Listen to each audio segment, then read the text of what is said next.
You're listening to Market the Brew, a leading resource for promoting and marketing craft beer. Join in as we share with you, straight from the source, tools and strategies craft brewers from around the country are using right now to achieve significant success.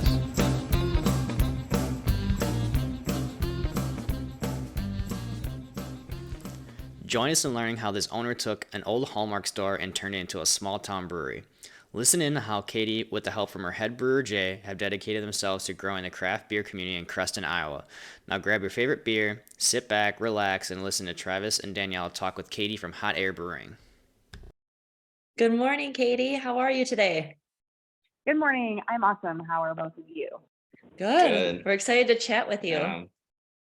We first saw Hot Air Brewing on Instagram. It came up through our feed and I fell in love with your logo. It was just so unique and cute, and we started following you guys and kind of seeing what you guys were up to, and it looks like you're having fun over there. We are having a lot of fun. It's a good time. So can you tell us, where is your brewery located? So it is about an hour southwest of Des Moines. Okay. And how did you get into the brewing scene? So my then ex-husband and I, everything's very amicable, no worries, not awkward. We used to go to breweries and we'd take our daughter and we'd just have a couple beers during the day, which was kind of revolutionary for us because we both grew up in small towns where drinking was kind of like, oh, hush, hush, you don't want to have a drink in front of anyone, you know. And fortunately, breweries have really changed that culture and made it kind of a shame-free activity. And so that was kind of what we kind of would do that on the weekends. When we lived in Ames, Iowa, where Iowa State's located, and then we lived in Grand Forks, North Dakota for a couple years. I was working at the University of North Dakota. So breweries for us were just a way to relax and bring our kid and let her kind of run around respectfully. And and so we thought it would be really cool if Creston had a space like that. So when we were in the position to do that, we did. That is awesome. I know as we go to more breweries, we see how family oriented they are, and it just is such a welcoming area and community. So it's really great that you brought that to your city. Yeah, thanks. So how did you choose the name for your brewery? It's got a couple of different connotations. So the main reason was we have a hot air balloon festival every September in Creston. And I grew up here. One of the highlights of my year, there was always a parade. So when I was a kid, the candy was awesome. And then they would do a pet show out at the airport, which is where the balloons would take off and land. And they would do a night glow. So the balloons at night at dusk would kind of blow their flames and light up all the balloons. And it was just beautiful and really cool. And I had such great memories of that. So I wanted to have something tied to tradition for the name. And then also, it can be really easy in small towns to feel like you don't have a ton of support, or like things can be really hard. And we really want people to feel lifted up when they come here. We want them to feel like they can really live that motto of we rise by lifting others, and we can celebrate each other's successes. And we're really still trying to help people do that. And so lifting each other up was what we really wanted to convey with our name and our logo. I love that. I didn't expect that answer either, which is like mind-blowing. I love that. So how long has Hot Air been in business? We just celebrated our 2-year anniversary on February 26th. So just over 2 years. Nice. Opened right in the middle of COVID, and it was rough, and it's still rough. Yeah. But we got to keep it going because it means a lot to a lot of people. Right. And then how many barrels do you guys produce per year, per se? Well, we don't produce nearly the capacity that we could. We have a 7-barrel brew house. So our first year we did just under 100 barrels. In our second year we did about 130. Our goal is to do 300, and we're really going to ramp up our distribution, which I think some of your later questions in this one. But yeah, we're really hoping to ramp up distribution and hit that 300 barrel mark this year. Yeah, that was literally going to be my next question. So for distribution, you guys just do self out of like your own, or do you have work with somebody? now. We really hesitate to use a distributor, both for the financial reasons and because we don't think anybody can promote our brand as good as we can. So obviously they're promoting a bunch of different people. So we've actually just have tweaked our sales strategy where Rachel, who was doing our sales, she's going to be managing our tap room now. So as soon as the school year is out, I teach. So as soon as the school year is out, I'm going to be doing sales mostly in Des Moines, maybe in Eastern Iowa and Iowa City. We've had our beer on tap in several places there before. So I'm going to be on the road all summer, and it's going to be awesome. And our beer is going to be everywhere in Iowa. We're going to build that brand. So we're excited. It's kind of funny you mentioned being a teacher. I'm also a teacher. And as we've been interviewing and talking to different breweries, there are so many teachers in brewing and in the beer scene. And it's amazing to see how connected we all get. Oh, yeah. Our brewer was an English teacher for a long time before he did other careers, homebrewing the whole time, of course. So if you ever read his descriptions in our Instagram posts and get a chuckle, that's where that comes from. It's an unforeseen job that he probably didn't expect to have, but now his background just makes him incredible at it. Yeah, he's pretty awesome. So when did you set an opening day for your brewery? And did you meet that opening date? We've talked to a lot of breweries that are just new to the scene or opening, and they kind of talk about some of the things that go really well and some of the unforeseen circumstances. Yeah, it's pretty because we decided to open the brewery in the summer of 2019, and our goal was to be open by the summer of 2021. So we gave ourselves 2 years. We didn't really have any delusions about it. Part of my background is also higher education and academic research and everything. So I was in researcher mode that whole summer of 2019 and talking to brewers and brewery owners and just visiting breweries the whole summer. It was pretty amazing, but we didn't have any unrealistic expectations that we'd be able to open in a few months and have a good product. So we gave ourselves 2 years. And even though COVID hit in the middle of all of that, we still opened 4 or 5 months ahead of schedule just because we couldn't hemorrhage money anymore. We had something sold. So I think that's pretty unique and a little ironic that we were able to do that with everything going on, but we busted our butts. Sure. Yeah. And did you have a business background or a brewing background, or did you kind of become self-taught? Well, I have an MBA, and I got that back in 2010, and at that time was working in a financial institution, and then I worked in higher ed. But my family have been small business owners. My dad owns a bowling alley here in Creston when I was growing up, so I kind of knew what it looked like to run a small business in a small town. I knew that the hours were crazy. I knew that my kids I have one daughter, and I knew that she would be here all the time. I won't be surprised if she runs in and starts yelling. I'll let you in advance for that. So I knew that was going to be part of it. And then my grandfather owns a couple different bowling alleys. My aunt and uncle own a bowling alley in Western Iowa. So small business is something that I was familiar with and kind of knew what it entailed. So, and then I kind of matched that life experience with some education and kind of ran with it. So I still make a lot of mistakes that I shouldn't. Like, I know better and I still do it. I think we all do that, unfortunately. But yeah, it's definitely constant learning. And when I first started doing this and going to breweries, I would just think of the beer. Like, I wouldn't think about the business side, the laws that in place, the distribution expectations, and there's just so many pieces where when I would go into a brewery and have 2 beers, I'd be like, oh, this would be fun. I can do this. And then when I hear brewers talk, I'm like, oh my gosh, I have no idea what I get myself into. It's a lot, for sure. I'm really fortunate that the brewing and managing the production and ingredients and all of that, our brewer does phenomenally. And I really just have to pay for things, and he just takes care of it.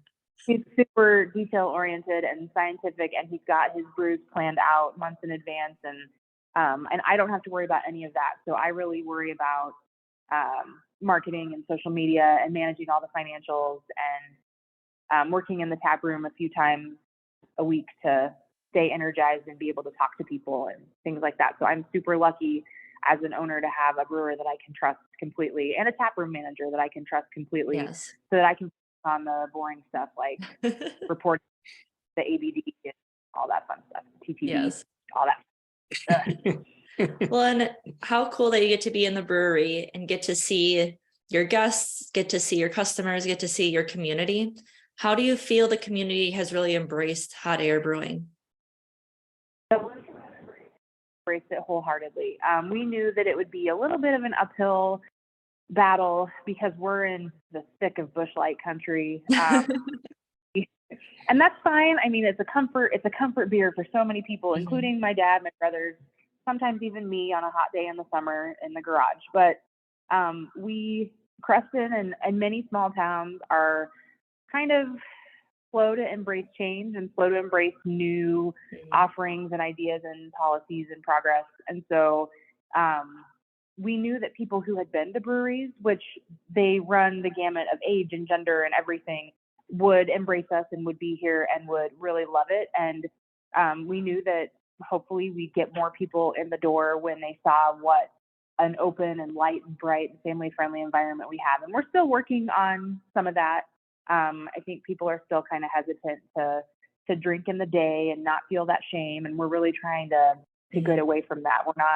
We're trying to help people understand you can have a couple beers and you don't have to get wasted every time you drink. Yes. You don't have to drink to feel pretty. You can have a couple beers, enjoy the taste of them, and then go home and go about your day. So we're still working on cultural shifts for sure. Yeah, being in Milwaukee, we're home of Miller. Yeah. So, but as Milwaukee has grown, so has the beer scene. So it's a big city. We have a ton of breweries. So craft beer is really growing here, but we can totally understand and relate to the Busch versus the Miller and just people kind of breaking those habits. Yep. And then when customers come in, what can they expect? Like what type of food? Or do you have any food? Do you do flights? Are you dog friendly? Are you family friendly? So what can they expect when they come in? So currently we have 13 beers on tap. Usually we have 12 beers and a cider that's made about an hour and a half east of us in Iowa. But right now we have enough beer to have 13 of our beers on tap. And we have a huge variety. That's something that I think me and our brewer Jay and our taproom manager Rachel, I think we're most proud of the variety of beer that we have. So as long as you are kind of open to trying something, we have something that you will like. We've got dark beers, stouts, we've got caramely beers, we've got hoppy beers, we've got lagers. That's what I tend to go for. And then if you're not a beer person and you have no plans to be, we offer 3 different flavors of mimosas. We have sugar-free, caffeine-free soda for the kids. We recently released a couple of sparkling hop teas. So one of them is caffeine-free, one of them isn't, and they're sugar-free, gluten-free, alcohol-free, calorie-free. They're really refreshing and delicious, and we bottle those and we only sell those in-house because we don't have labels or anything for them. So, but that's something we're excited to offer more of, is non-alcoholic options, because we want people to be able to come in and have fun and be able to have something special to drink, even if it doesn't have alcohol in it. So that's what you can expect. We're very family friendly. The whole area, kind of, let me see if you can see it to the back. In our back area, the tent is, that's our festival tent, and we're just tired of putting it up and taking it down to the kids area, and it makes them feel kind of cocooned. And so we've got that table back there. It has a bunch of toys inside of it and games, and we actually are dog friendly now that we don't serve food. We did serve food for our first year-ish. Okay. We were doing, we made a killer Cuban. It was a lot of fun, but it was just too hard to manage inventory, and with the prices of everything going up, it was kind of, we're just going to encourage people to patronize other businesses because we're in our uptown area. We've got 3 restaurants within 2 blocks. So we just encourage people to order pizza or wings or whatever they want and bring it in. And that seems to work pretty well. We are doing tacos. We're partnering with a local Mexican restaurant called Una Mas. And every other Tuesday, they come to our weekly trivia and sell tacos and tortas, tostadas, all kinds of fun stuff. Oh, fun. And then on opposite days, we have a local woman who has a cookie business, and so she sells her cookies. So at our trivia nights, which is every Tuesday, we've got a pretty loyal, regular crowd, and now they can get tacos every other week and cookies on opposite weeks. So Nice. we're doing that. That's fun. Yeah. It really is something for everybody. For sure. So I was reading an article that said your brewery has an apartment attached or an apartment near the brewery. Yeah. What is the story about the apartment? Because it sounds like the coolest Airbnb. It would be. Unfortunately, it's where I live, so I'm not going to so my ex-husband and I, we cohabitate and we raise our daughter together. And so we were married when we opened the brewery, and we bought the whole building. We have 6 income apartments up on the top level. Oh my and gosh. Then we use about 2/3 of the main floor as the tap room. We use the entire basement for the brewery. And then the other third of the main floor, we converted into our family home, our apartment, we call it. Oh my So gosh, we've that's got cool. 3 bedrooms, 3 baths, a really cool kitchen. So this used to be a Hallmark store, this building did, and it went all the way back. And there was a mezzanine level, kind of about 1,000 square feet. And that's where they would have all the wedding dresses. So when people come in and I try to explain to them what our apartment is, it's like, okay, our bedrooms are where the wedding stuff was back in the day. So we've got this mezzanine, and then we have the 16-foot ceilings in our living room too, which is really cool. And I'm going to open it up as an open house eventually, just to show people what you can do and that you can get creative and you can kind of have a city loft living experience in a small town. You just have to plan it out and do it. So we did that because financially that was the only way we could make it work. We had to live where we are. We needed that income stream from our tenants, and to be able to just come through a door and take care of something at the brewery or go in and throw in a little laundry on a Sunday when we're slow. That has been huge. And we knew we'd never get away from it. It wasn't something I had any delusions about, that I would be able to not think about my business all the time anyway. So I might as well live here and be close and be able to do some of that stuff on the spot without having to get up and drive and all that stuff. And if I have one too many, I just go 20 feet and crash on my couch. It's pretty awesome. That is so cool. Yeah, it's cool like talking to different breweries and seeing what kind of space they started with and how they transformed it into their brewery. Like when I first saw the article, I was picturing like Airbnbs like above the brewery, and but how cool that you can live where you work. It's so convenient. Yeah. Mm-hmm. And we have 6 apartments, so we have 6 tenants who all get to be on top of a brewery basically, and I think they really enjoy that too. I mean, yeah, that'd be the dream. That would be the dream. Like you said, all you have to do is just, once you have one too many, just walk right upstairs. Pretty awesome. Hopefully more breweries listening will get on that. That's a great marketing strategy. So what was one of the hardest parts of opening your own brewery, and would you do anything differently? The only way I could have done anything differently is if we didn't have a pandemic. It was really rough because we had all of our projections and we had signed some contracts and we were ready to go, ready to start our build out, and then COVID hit. And so that completely changed almost everything. It changed our occupancy. It changed the way we were going to have some of the work done. A couple of our contractors either had COVID or had family members who had really severe COVID. So that kind of delayed our build out several months. And then of course, with between labor shortages and supply chain and just the cost of everything going up, because people felt that they could raise the cost and would have an excuse and no one would blame them, which is, don't even get me started. But we went so far over our initial budget, it's been really hard to make up that ground. And then of course, opening in the middle of COVID, we were masked at first. And I think we were pretty diligent about masking until the vaccine was released.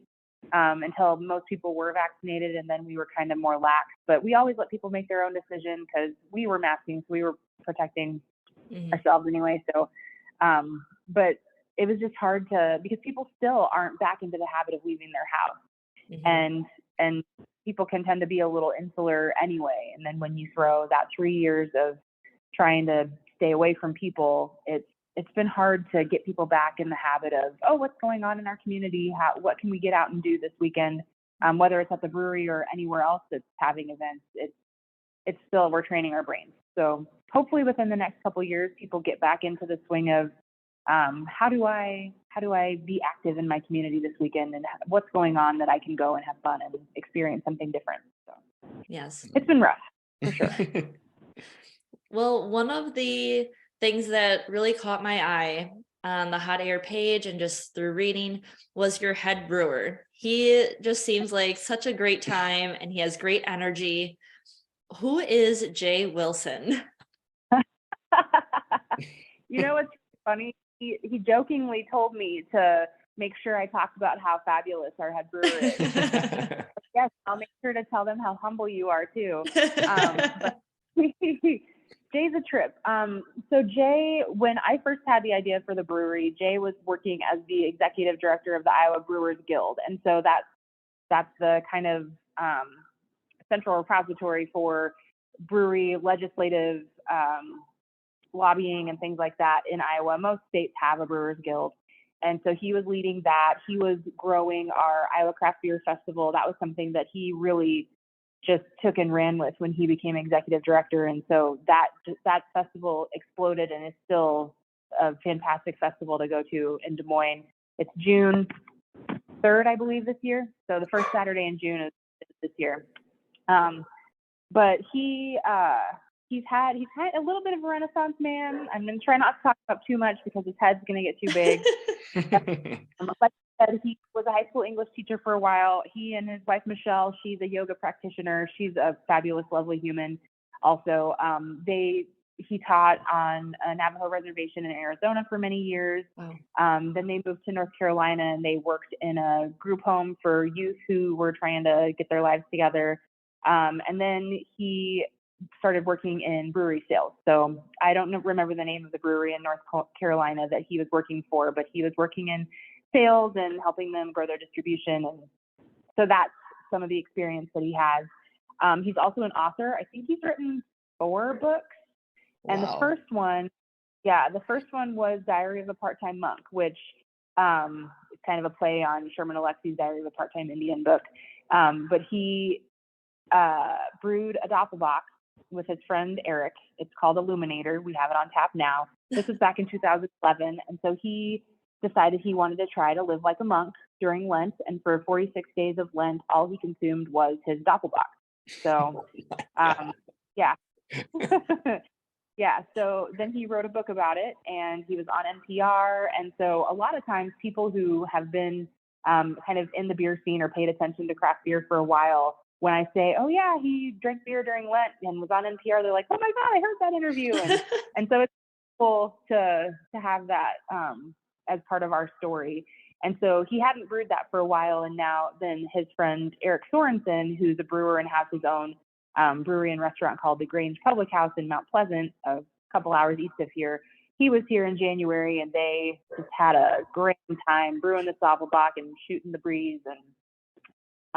And so hopefully we've got some of it aging in a bourbon barrel, and we're going to submit it and hopefully get a medal at a festival of barrel-aged beers in Chicago in November. So that's the goal. Crossing our fingers. It's a fantastic beer. It's so delicious.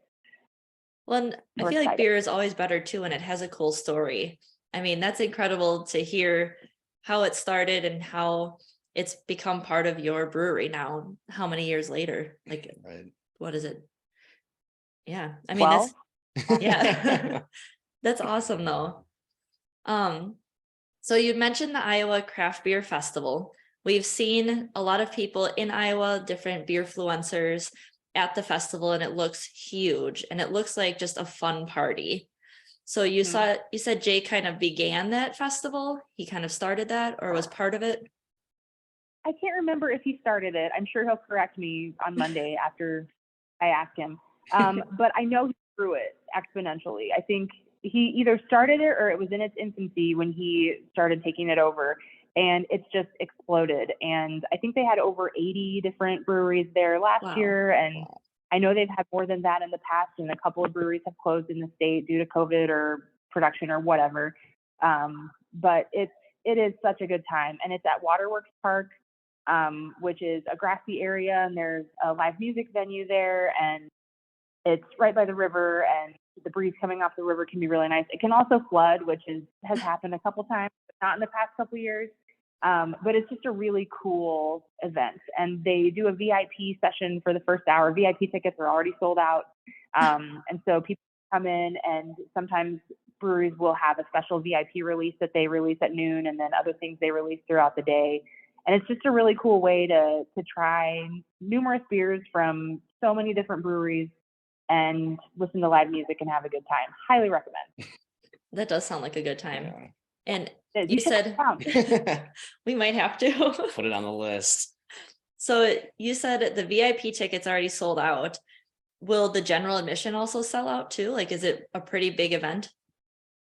They have several thousand tickets, I think. Last year, I don't think it sold out completely, but I think it will this year just because we're another year past COVID and people are and I think, I'm trying to remember, one year it was the same weekend as Hinterland, and that was kind of a smaller attendance just because the crowds overlapped quite a bit. Hinterland's a big music festival in St. Charles that brings in some really good artists. But this year it's back at the beginning of June and should hopefully, it won't be too hot and it should be perfect. So I wouldn't be surprised if they sell out. So get those tickets now for sure. So we talked about the struggle when you first opened. What has been your favorite moment of Hot Air Brewing since you opened? I have many favorite moments. There are these nights when everything just kind of converges to be beautiful. We'll have live music.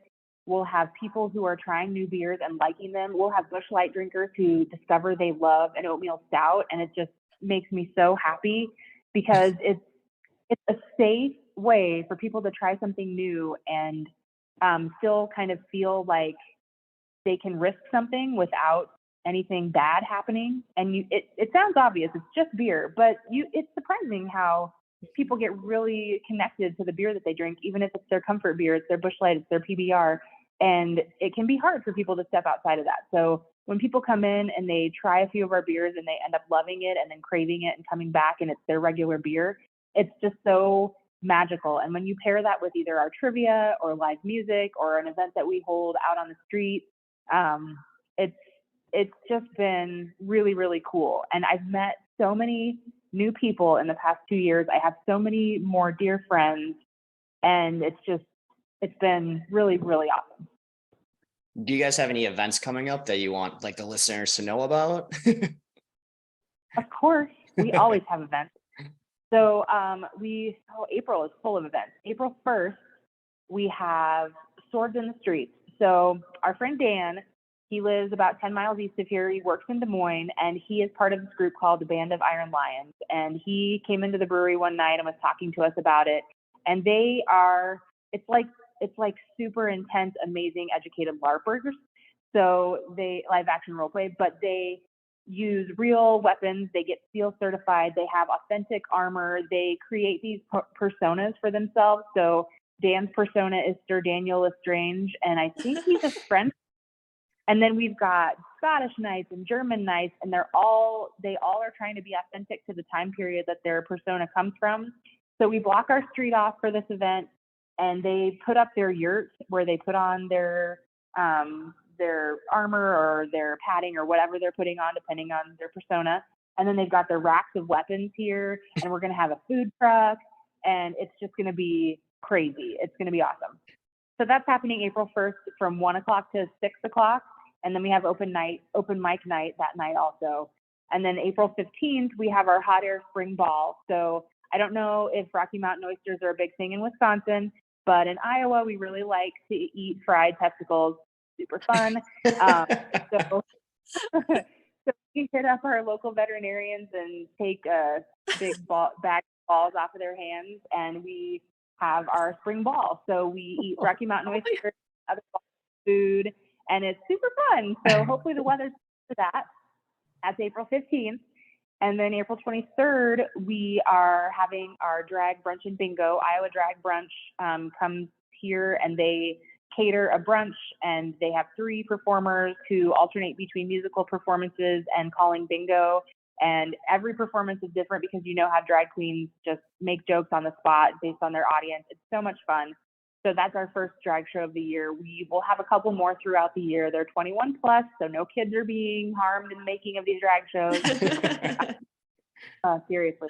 But yeah, we try to have something for everyone. We try to have the Southern Iowa Republican women are hosting an American History Trivia on April 13th. So that's happening also. And then 2 weeks later, we have a drag show. So we just want people to come here and commune with their people and have good beer and just be part of something, regardless of what their ideologies are. And hopefully they're not horrible people. And we really try to avoid having horrible people in the brewery. So those are the only people who aren't really welcome, the ones who have a process full of hate. You're the only ones we don't really want in the door. Everybody else, regardless of your beliefs, get in here. We want to share beer with you. Right. Yes. And that's awesome that you can have a space like that in your community for anyone and everyone to gather. Yes, it's amazing. So I think we kind of asked all of our questions, and you gave us such great answers. I feel like we really got to know you and your business. What is next for Hot Air Brewing? We want to grow. We're kind of in the spot where we either need to really, really grow or consider like scaling down, and we really don't want to do that. So we want to get our beer out into central Iowa as much as we can. We're close to the border of Missouri. We're not too far from Nebraska. So if we needed to look at some out of state sales, we could do that. But we really want to promote a couple of our beers and get those recognized as really delicious, amazing beers, and then get more offerings kind of gradually into the market. So we have our beer on at Porter Mill, which is the restaurant in the Des Moines airport, which does a lot of business. People drink a lot of beer in airports. And they've had our Saison, it's called Microphone Stars. They've had that on for the last 6 months, and they're going to continue carrying that. And they're also picking up our coffee porter. It's called Juliet Oscar Echo, or Joe for short.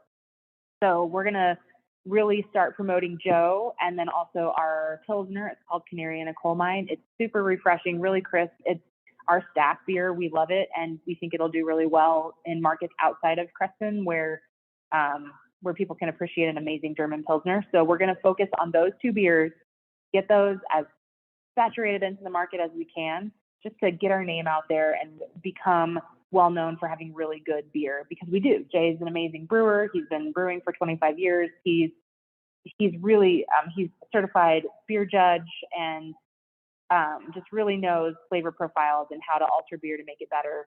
And so we're gonna get our beer out there, build our name, build the reputation for quality, and hopefully get more people in our tap room as a result of that. Because we want, ultimately, the reason I opened this place was to drive business and dollars into this community to keep it thriving and to kind of revitalize it a little bit. Small towns in general, they can kind of start to die when kids move away, they don't move back, if an industry has to close, and all of that has happened in Creston, and we don't want it to get worse. We want it to get better. So ultimately, my goal has been to build a brand outside of Creston to make Creston known for something and have people come to Creston and see our amazing public art. We've got over 30 murals within a 4-block radius of the brewery. So people can come down, they can grab a beer. They can't take it outside, unfortunately, but they can walk around and see just some amazing art by internationally renowned artists and local students. It's really, really cool. And then they can come back and have a conversation with me or whoever is beer tending that day and just learn more about our community and more about the people who live here, because we're awesome. There are a lot of really cool people. So that's the goal. The goal is to get more dollars in this community, revitalize it, and share that success with everybody, because we rise by lifting others. Come on, let's say it again. Yes. Well, thank you so much for meeting with us today. It was cool to get to know Hot Air Brewing and get to know you and Jay. Got to meet Jay. Oh yeah, he's fun. Well, thank you so much for getting together with us and telling us about Hot Air. Hopefully sometime we're in Iowa, we get to stop by. Absolutely. And we see a lot of beer influencers posting about being at Hot Air Brewing. So hopefully we can make a stop and see you. Yes, that would be amazing. Well, If thank you nothing so else, come and find us there. We'll be there. Yes, For thank sure. you so much. Bye. You're welcome. Bye.